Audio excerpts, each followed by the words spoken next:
कि अनुराग सिंह ठाकुर जी ने जो उनके ऊपर आरोप लगाया जाति का, तो जाति है ही नहीं ना।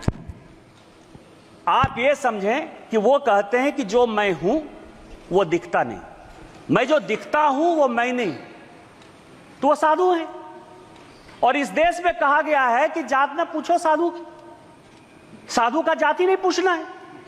और जब साधु का जात नहीं पूछना है तो अनुराग सिंह ठाकुर जी ने गलती कर दी कि उनसे जात पूछ लिया। लेकिन मैं आपके माध्यम से कांग्रेस पार्टी और सारे अपोजिशन से जवाब पूछना चाहता हूं कि आप ये बताइए कि इस देश में कई एक ऐसे लोग हैं जिनको की धर्म में आस्था नहीं, कई एक ऐसे लोग हैं जिनको जाति में आस्था नहीं है। वो अपना किस तरह से जातिगत जनगणना करेंगे? जिस पद पर राम सुभग सिंह, चरण सिंह, जगजीवन राम, अटल बिहारी वाजपेयी, इस तरह के बड़े बड़े लोग रहे, जिस जगह पर शरद पवार जैसे लोग रहे, वाईबी चौहान जैसे लोग रहे, उस जगह की गरिमा का क्या हरासमेंट कर रहे हैं इस बजट में अराजकता फैला के, इस बजट का नकारात्मक पहलू दिखा करके आप जातिगत जनगणना की बात करते हैं। इसी बजट में जाता है, यही टैक्स है, इसी टैक्स के आधार पर जाता है। और मैं स्पीकर महोदया, अध्यक्ष महोदया, आज मैं बहुत कुछ चीज लेकर आया हूं।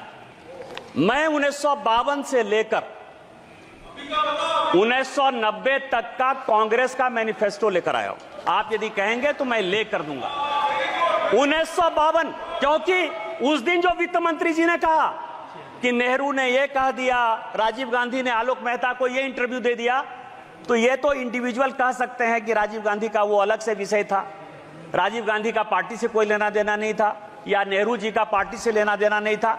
लेकिन जो कांग्रेस मैनिफेस्टो, क्योंकि बार बार ये कह रहे हैं कि कई एक चीजें हमने कांग्रेस के न्याय पत्र से लिया, तो कांग्रेस के न्याय पत्र से लिया, तो ये पूरा का पूरा जो मैनिफेस्टो है 1952 से लेके 1990 तक पूरा असेसमेंट किया। इसमें आपको आश्चर्य होगा सभापति महोदया कि पूरे के पूरे मैनिफेस्टो में 52 में, 57 में, 62 में, 69 में, 71 में, 77 में, 80 में, 84 में, 89 में और 91 में, ये सभी मैनिफेस्टो में इन्होंने कहा कि हम ओबीसी रिजर्वेशन के खिलाफ। आप ओबीसी की बात करते हो, मध्य प्रदेश में आज तक कांग्रेस ने एक ओबीसी को चीफ मिनिस्टर नहीं बनाया। उत्तर प्रदेश में कांग्रेस ने आज तक ओबीसी को चीफ मिनिस्टर नहीं बनाया। बिहार में दरोगा राय जी को छोड़कर किसी एक को ओबीसी चीफ मिनिस्टर नहीं बनाया। और जब जब ओबीसी की बात आई, यदि दरोगा राय ने रिजर्वेशन दिया तो उसको आपने अलग किया। 77 में जब चरण सिंह रिजर्वेशन देना चाहते थे, आपने उसकी सरकार गिरा दी। आपने 89 में बीपी सिंह की सरकार गिरा के चंद्रशेखर का आपने सरकार बना दिया।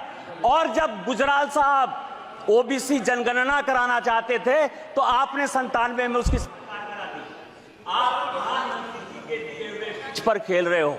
आज इस देश का प्रधानमंत्री पिछड़ा है, चाय वाला है, बैकवर्ड है। और यदि वो ओबीसी सुरक्षा की बात करता है और जिस दिन वो एक बार ओबीसी सरकार की बात करता है तो आप ओबीसी करते हो। इसीलिए कांग्रेस का कोई मुंह नहीं है ओबीसी के बारे में। और प्रधानमंत्री जी ने जो एजेंडा सेट किया, कृष्ण की तरह चारों तरफ आप बिलबिला रहे हो और सारी ऑपोजिशन की पॉलिटिकल पार्टी कौरव की तरह प्रधानमंत्री के एजेंडे पर ओबीसी चिल्ला रही है। और ओबीसी का कोई कल्याण यदि होगा, यदि आप में ताकत है तो 2011 में ओबीसी रिजर्वेशन जो कराया वो क्यों नहीं इंप्लीमेंट हो पाया? यदि आप में ताकत है तो कर्नाटक में आपकी सरकार है, पिछले 2 साल से सरकार है, वहां सोशियो इकोनॉमिक रिजर्वेशन हो गया है, उसको क्यों नहीं इंप्लीमेंट करवाया? इसलिए नहीं करवाया कि इस्लाम और क्रिश्चियनिटी 2 ऐसे धर्म हैं जो जाति की बात नहीं करते हैं, और उसमें 86 जाति क्रिश्चियन की और 56 जाति मुसलमान की। उसको ओबीसी बैक दरवाजे से, पीछे के दरवाजे से आप मुसलमान और क्रिश्चियन को रिजर्वेशन देना चाहते हो ओबीसी में, इसीलिए आपकी हैसियत नहीं है और इसीलिए आप जातिगत जनगणना की बात करते हो। यदि हिम्मत है कांग्रेस को, राहुल गांधी को, तो कर्नाटक में वो ओबीसी रिजर्वेशन करके दिखाए तो मैं मानूं कि इस हाउस में जो आप बात करते हो उस हाउस की बात करते हो।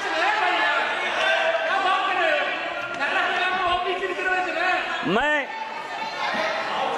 कांग्रेस का बहुत सम्मान करता हूं, गांधी फैमिली का है भी सर। यदि मान लीजिए कि भारत का बंटवारा हो गया, नेहरू जी की देन है। तिब्बत से यदि हम जूझ रहे हैं, नेहरू जी की देन है। यदि चाइना हमारे पास आ गया, नेहरू जी की देन है।